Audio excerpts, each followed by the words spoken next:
당시 고린도 교회 성도들 안에는 많은 놀라운 은사들이 이렇게 하나님의 은혜 가운데 주어집니다.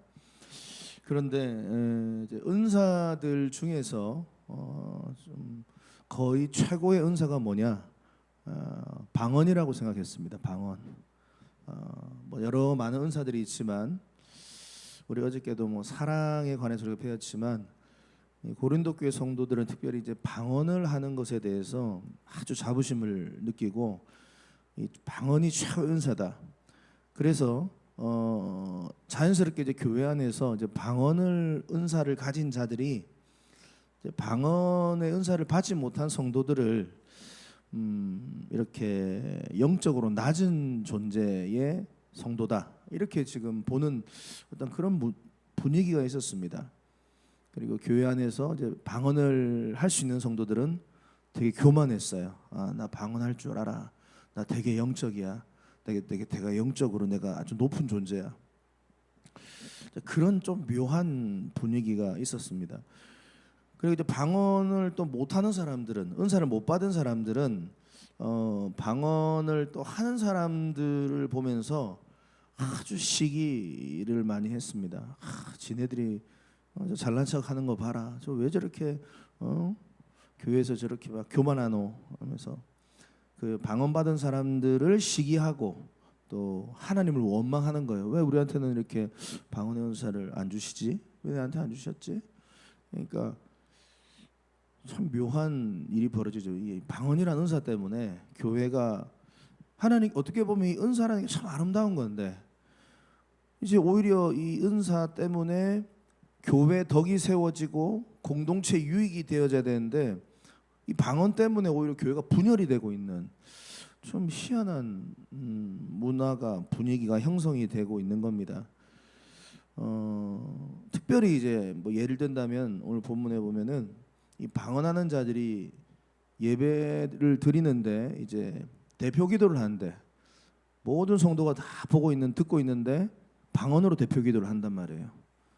이제 그 정도까지 이제 방언에 관해서 이제 분별력이 없는 어떻게 보면 자들이 대표 기도 때 방언을 한 겁니다.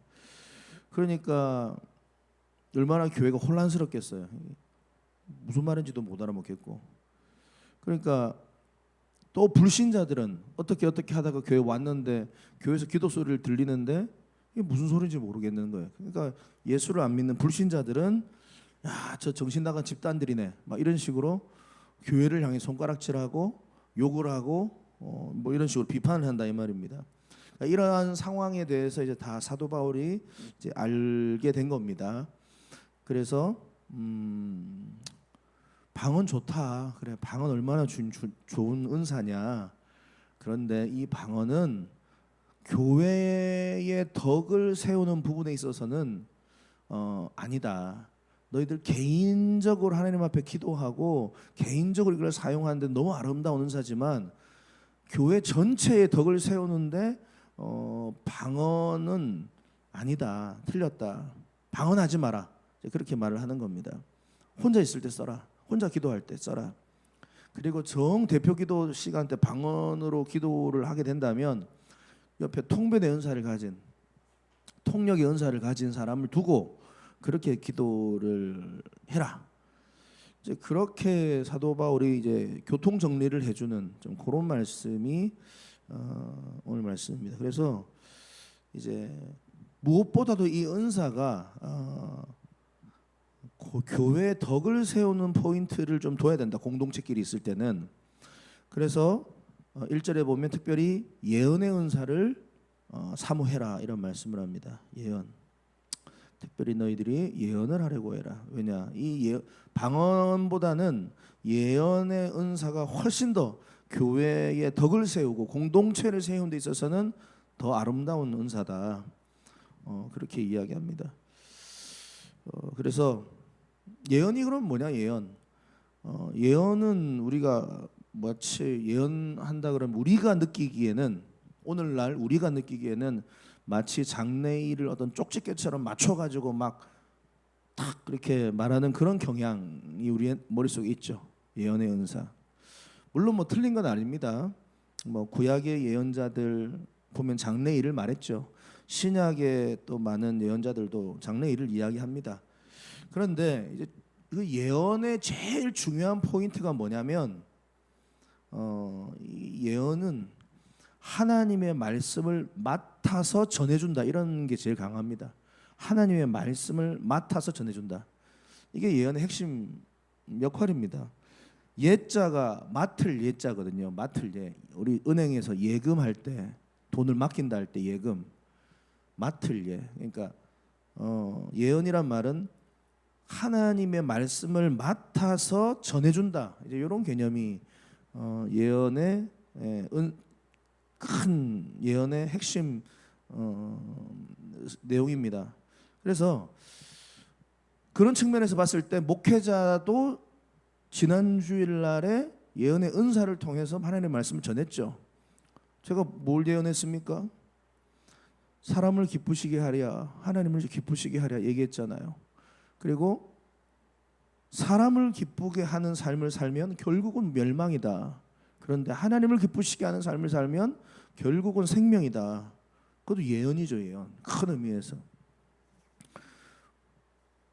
우리가 얼마든지 예언에, 특별히 이 예언의 하나님의 말씀을 맡아서 전하는 자들이 목회자가 있고 또 전도사님도 있죠. 우리 전도사님, 또 우리 영적인 리더들, 셀 리더들, 셀장들, 또 우리 많은 또 영적인 리더들, 하나님의 말씀을 맡아서 전하는 자들입니다. 예를 들면은 예수님께서 반드시 다시 오십니다. 이거 예언이에요, 예언 아니에요? 예언이잖아요. 미래 앞으로 올 일 얘기하는 거. 예수님 반드시 오신다. 새 하늘과 새 땅이 임할 것이다. 주님이 오시면. 예수를 믿는 자는 영생으로, 예수를 안 믿는 자는 지옥으로. 이거 다 예언의 말씀 아닙니까?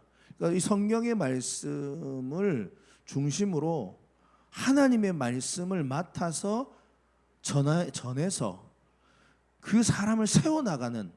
그래서 우리가 양육과 훈련을 하잖아요. 우리 미라클 교회도. 그것도 큰 의미에서 보면은 하나님의 말씀 맡아 전하는 겁니다. 그것도 예언의 은사가 있는 거예요. 그러니까 예언이라 함이 막 당장 내일 무슨 일이 벌어지고 그렇지 무조건 그게 아니다라고 제가 말하는 건 아닙니다. 하나님께서 특별하게 뭐 이렇게 역사하실 수 있습니다. 저는 예언의 은사를 그러한 측면도 저는 부정하지는 않습니다. 근데 그 정말로 그냥 특별한 상황일 때, 하지만 우리가 흔히 예언이라 함은 하나님의 말씀을 맡아서 전함으로 말미암아 그 공동체가 내가 이렇게 살면 안 되겠구나. 내가 좀 영적으로 깨어 있어야 되겠구나. 두렵고 떨림으로 내가 날마다 말씀과 기도 가운데 살아야 되겠구나. 그걸 느끼도록 해주는 것이 바로 예언의 은사의 궁극적인 목표죠. 그런 은사들이, 말씀을 맡아 전한 자들이 교회 안에 많다면 보십시오. 그런 많은 훈련자들이 많다면 교회가 덕이 되지 않겠습니까? 그런 관점에서 사도 바울이 이야기를 하고 있는 겁니다. 우리 미라클 교회는 방언하신 분들 많이 계십니다. 그리고 아직까지 방언의 은사를 못 받았다 하신 분들도 계시더라고요. 사모하십시오. 저는 사모 하나님께서 반드시 주실 거라고 생각을 합니다. 그래서 뭐 이번에 여름 학예 수련회도 마찬가지고요. 그리고 한 가지만 더 말씀해드리면 이 재능 은사, 오늘 은사 고린도전서 12장이 이제 은사에 관한 내용이었잖아요. 그래서 계속해서 이제 사랑 쭉 나오면서 뒤에까지 나오고 있는데, 이 은사하고요 재능하고 이게 무슨 차이냐? 제가 저번에도 한번 이게 시간이 되면 말씀드리겠다고 했는데 좀 헷갈립니다. 재능과 은사 비슷한 것 같은데 성경적으로 좀 달라요. 은사는 요 성경으로 영어로 보면은 기프트라고 합니다. 기프트, 선물. 고린도전서 12장에 나와 있는 은사의 종류들이 쭉 나오죠. 은사. 그리고 재능은 마태복음 25장을 기반으로 해서 5달란트, 2달란트, 1달란트 나오죠. 영어는 탤런트입니다. 탤런트. 재능. 그러니까 분명히 다릅니다. 은사는 기프트, 재능은 탤런트. 이렇게 다릅니다. 그래서 요 재능은 좀 태생적인 능력이 좀 강한 부분이에요. 태생적인 능력. 날 때부터 좀 가지고 있는 소질이 있다 뭐 이런 거 있잖아요.